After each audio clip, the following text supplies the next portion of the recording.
세종 FM 라디오 상담실.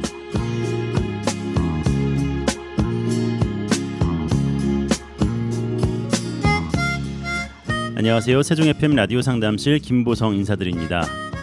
오래전 대장금이라는 인기 드라마에서 감식초가 나온 적이 있어서 감식초에 대한 관심이 많아졌던 때가 있습니다. 감식초가 소화 촉진이나 체중 감량, 피로 회복과 피부 건강 개선 등의 효과가 있다고 하는데요. 한편으로는 부작용도 있다고 하네요.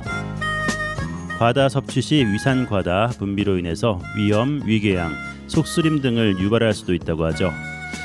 아무리 좋은 것도 내 체질과 맞지 않거나 적절하게 사용하지 못하면 독이 될 수도 있는데요. 식품이든 약이든 자세히 알아보고 전문가의 의견에 따라서 섭취하는 것도 도움이 될 것입니다. 네, 오늘도 우리 청취자 여러분에게 뼈가 되고 살이 되는 소중한 말씀을 전해주실 분 모셨습니다.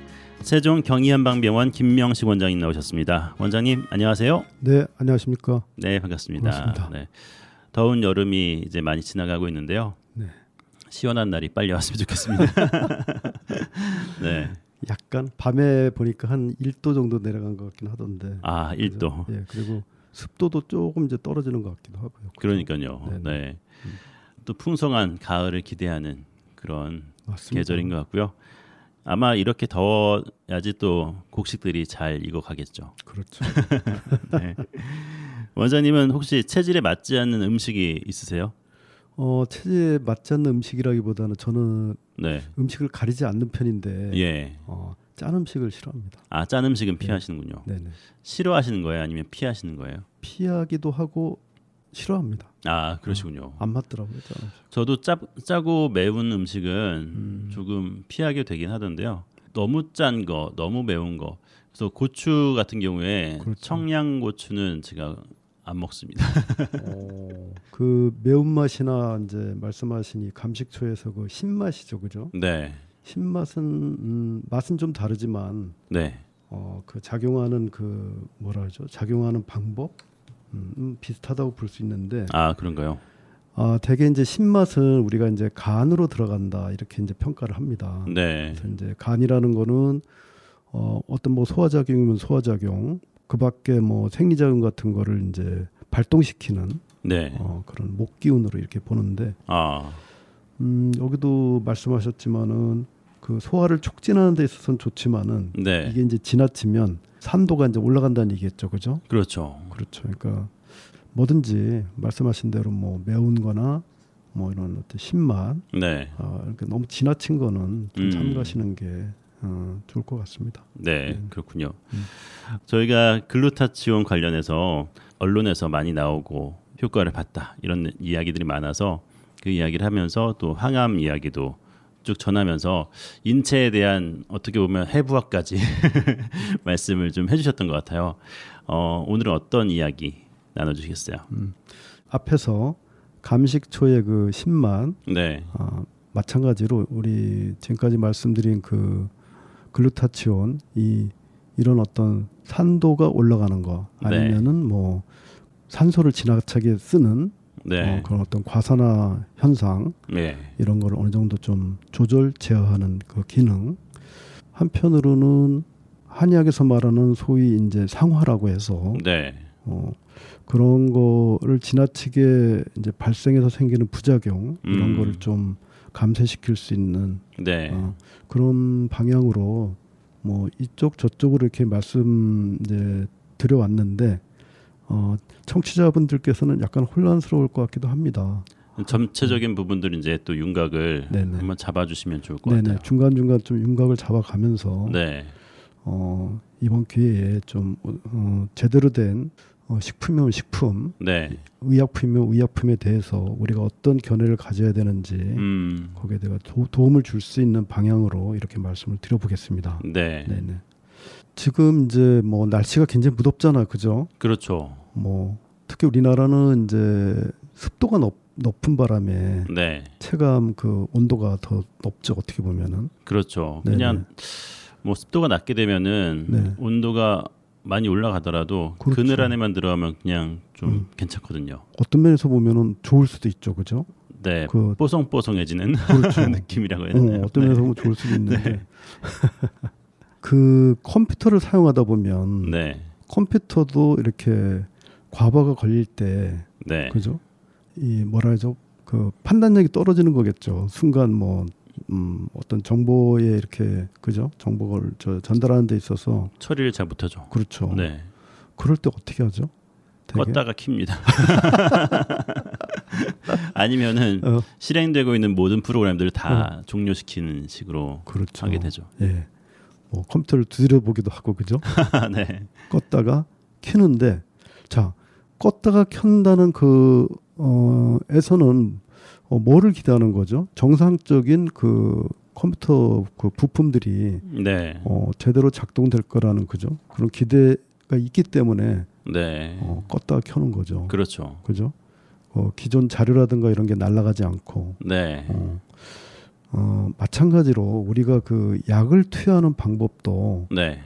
아니면 뭐 식품이면 식품, 뭐 건강기능식품 그렇죠. 그런 것도 마찬가지고 특히 이런 어떤 의약품 전문 의약품 같은 경우는 약품을 투여했을 때 어떤 목표를 설정하고 네. 하는 것 같지만은 사실은 그 우리 인체 그 세포나 조직의 그 전체적인 그 어떤 공격 네. 내지는 조절 이런 개념으로 투여하는 게 사실은 대부분이거든요.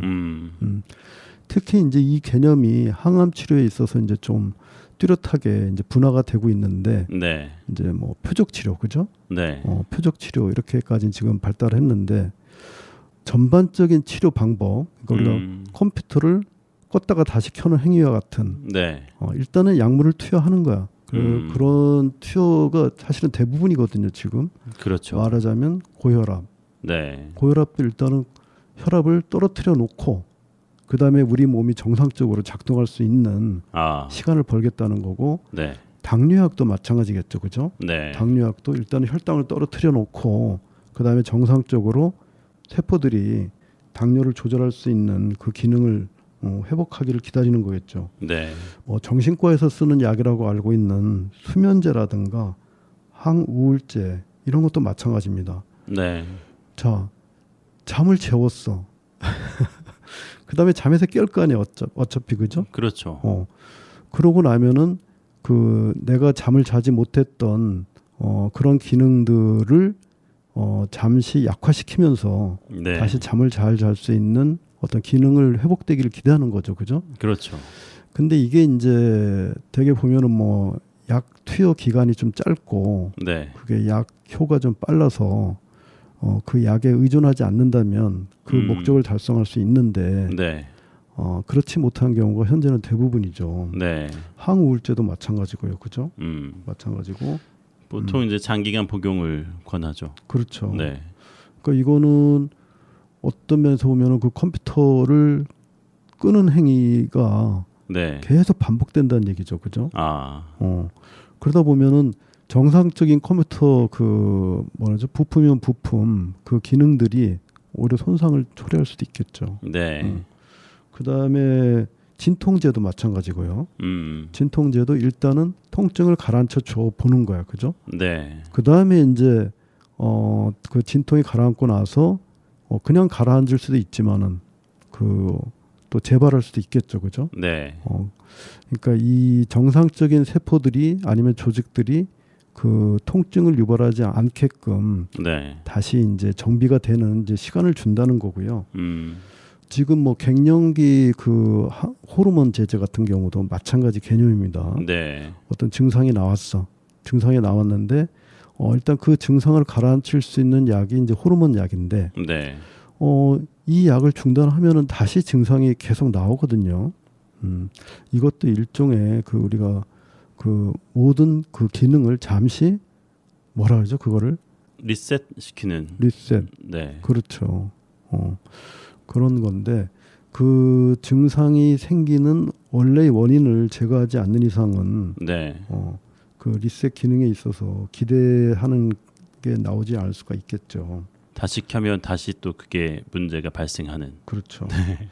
그 이제 이 개념보다 최근에 이제 좀 발달한 게 이제 표적 치료라는 건데 이게 특히 이제 항암 치료에서 이제 발전하기 시작했는데 그 항암 치료라는 거는 뭐 다름 아니라 그 현미경적인 네. 나노 현미경적인 이제 깊이까지 들어가다 보니까 그다음에 염색체 수준이나 이런 데서 들어가다 보니까 1:1 대응을 시켜서 거기에 맞는 이제 표적 치료를 한다. 이렇게 했는데 이것도 엄밀한 의미에서 보면은 저희 그 몸을 단순히 그 형체 네. 형체만이 아닌 뭐 다른 느낌이나 생각이나 이런 게 같이 구성되어 있다고 제가 말씀드리지 않았습니까? 네. 그런데 뭐 염색체 수준에서 봐도 이것도 어쨌든 그 몸의 형체라고 볼 수 있는 거니까 네. 있는 거니까 어떤 면에서 보면은 정확한 표적 치료는 아닐 수도 있다는 얘기겠죠, 그죠? 그러니까 몸의 수준을 넘어서는 범위에서는 표적 치료라고 명명은 하지만 어떤 한계가 있을 수 있다는 얘기죠. 네. 그래도 기존에 그 표적 치료에 가까운 이제 치료법들이 뭐가 있냐면은 그 항생제 중에 곰팡이균 치료하는 항생제 이거는 네. 좀 정확한 면이 있습니다. 그리고 최근에 코로나가 이제 다시 또 유행하고 있다는 건 들으셨죠, 그죠? 네. 지금 입원 환자도 상당히 증가하고 있고 저는 이제 이제 의료 현장에서 보면은 그 외래 환자라든가 뭐 다른 증상으로 이렇게 찾아온 분들을 보면은 이거 좀 심상치 않구나 해서 지금 저희 병원 직원들이라든가 아니면 내원하시는 그 환자분들한테 이 코로나에 대한 그 교육을 다시 좀 강화시키고 있거든요. 네.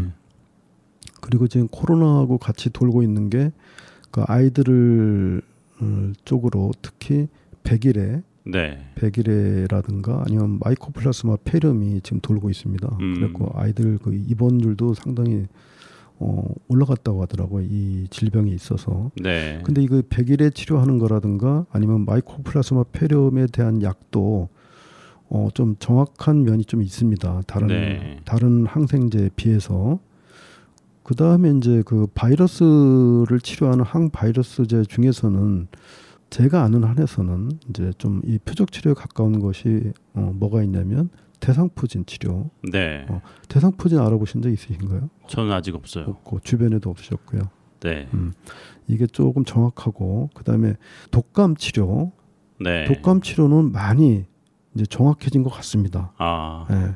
거기에 비해서 코로나는 아직은 좀 미흡하죠. 네. 네. 그래서 특히 주의를 하셔야 됩니다. 그러니까 코로나 같은 경우는 뭐 작년에도 여기에 대해서 방송을 한번 해드렸지만은 일단은 차단이 제일 급선무입니다.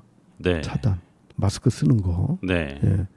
그 지금 코로나 세대들 아이들 있지 않습니까, 그죠? 네. 아이들이 그 언어에 있어서 좀 지장을 초래했다고 하더라고요. 그래서 그 언어 그 발달 장애라고 하죠. 그래서 네. 그 교육을 받는 아이들을 이렇게 보면은 지금 이 코로나 세대 아이들이 조금 이제 증가한 측면이 있더라고요. 있는데 다시 또 이제 이 코로나를 예방해야 되는 측면에서 마스크를 써야 하니 네. 지금 아이를 키우시는 그 분들한테는 참 좀 그렇죠. 안 좋은 소식이겠죠. 네, 걱정이 크실 것 같아요. 네네.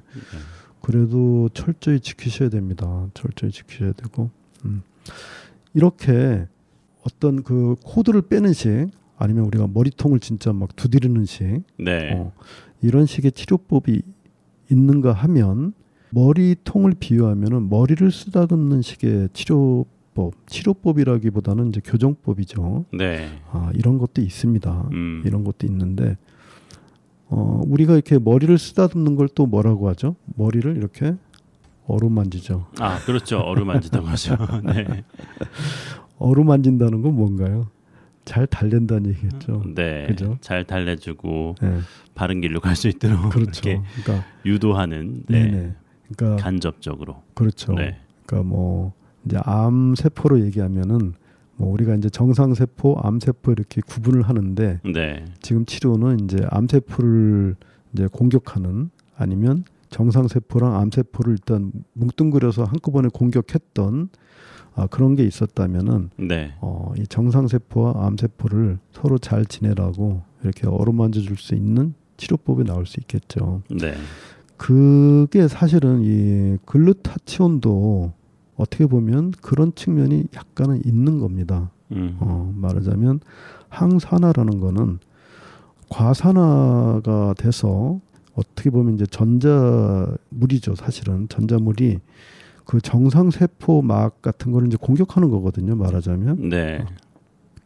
그런 건데 글루타치온은 어쨌든 이 과산화 현상을 제어하는 그런 이제 기능이 있다는 거고요. 암 세포가 되면은 과산화를 그 방지하는 그 효소가 있지 않겠습니까? 네. 그 기능이 많이 떨어진다 이렇게 보는 거고요. 우리 몸에 이제 이 불기운의 근본이 있습니다. 불기운의 근본이 있는데 그 근본을 그 임금 군자를 써서 이제 군하라 이렇게 이제 표현을 했습니다. 우리 저 동양의학에서는. 네. 근데 이 군하의 그 뿌리는 어디 있겠나? 제가 한번 생각해봤는데 아마 이 골수 쪽으로 아마 있지 않겠나? 뿌리가. 예. 네. 그렇다고 뭐 골수에 들어가서 그 불을 불 수 있는 건 아니겠죠. 그렇죠. 불이라는 건 근본적으로 이 그 형체가 없습니다. 네. 없고 그 의지할 수 있는 다른 게 있어야 네. 그거를 기대어서 타면서 우리 눈에 이제 보이는 거죠, 그죠? 그 열이라는 그 에너지도 느낄 수가 있고, 네. 그 동양의학에서는 그 골수 쪽은 간과 신장 쪽으로 보고 있습니다. 그래서 그 간과 신장 기능이 떨어지면은 우리가 이제 노화가 이제 시작된다 이렇게 말하는 이제 의학 서적이 있는데요. 네. 군화를 보호하고 그다음에 이렇게 상화가 망동하지 않는 그런 저 체질을 잘 유지하려면은 그 간과 신장을 잘 보호해야 되겠죠. 그래서 이제 간과 신장 같은 경우는 이제 뭐 수면이라든가 그다음에 뭐 음양으로 얘기하면 쪽 뭐 이런 쪽과 좀 관계가 있다고 볼 수 있고요. 네. 네. 이제 과산화에 대해서 이제 좀 더 이제 추가를 해드려 보면은 그 산소는 이제 우리 인체 외부로 보면 네. 그 식물 소위 말하면 식물성에서 증가되는 거죠. 말하자면 생성되고. 그렇죠.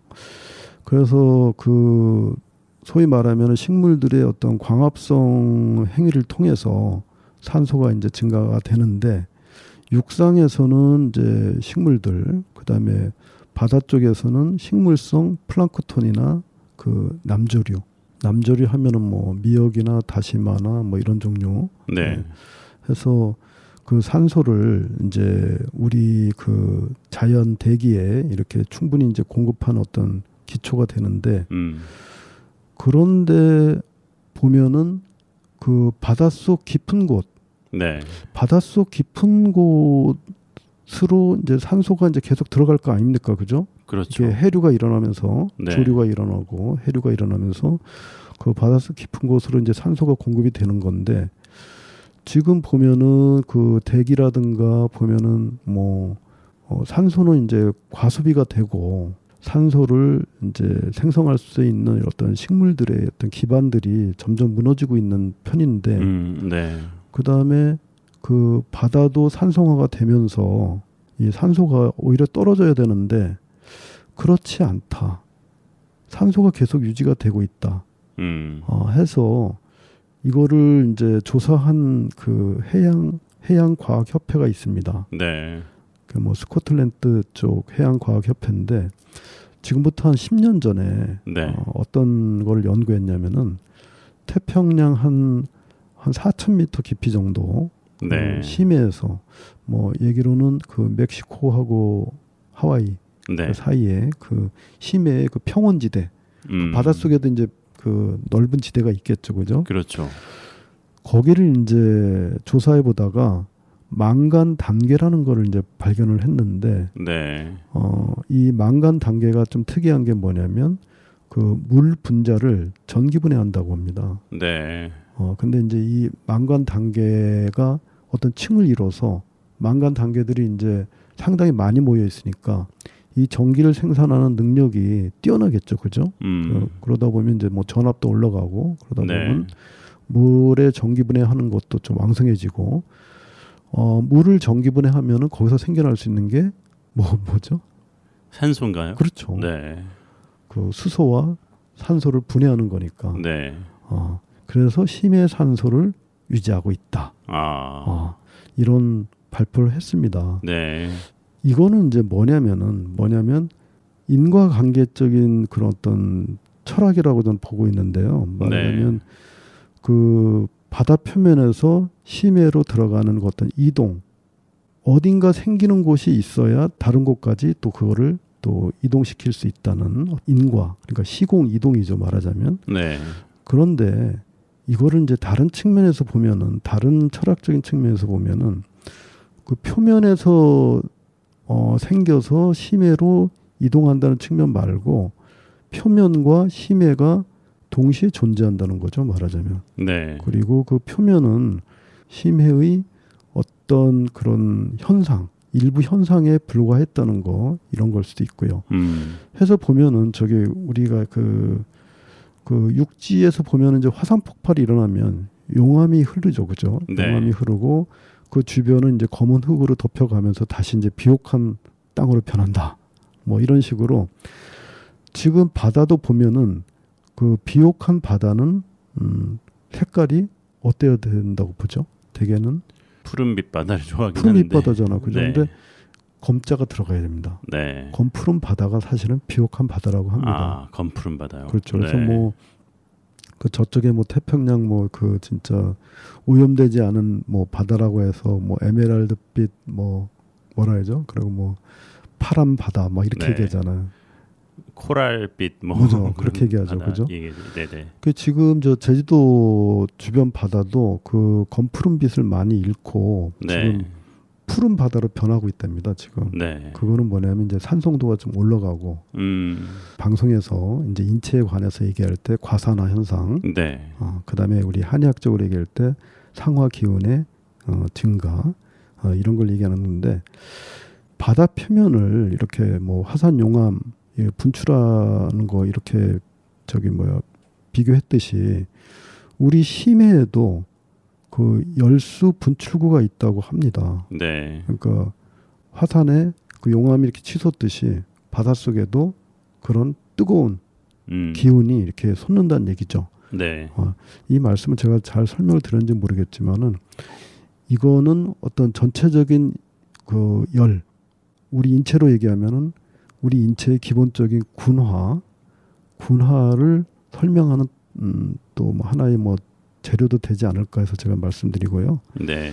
그러니까 무슨 말씀이냐면은 우리가 어떤 원인이 있고 결과가 있다. 이런 식의 어떤 시각 아니면은 뭐 의학 이론이면 의학 이론 이런 것 때문에 우리가 생각하지 못하는 어떤 치료법이나 어떤 예방법 이런 거에 좀 부족하지 않겠나 해서 말씀을 드려봅니다. 네.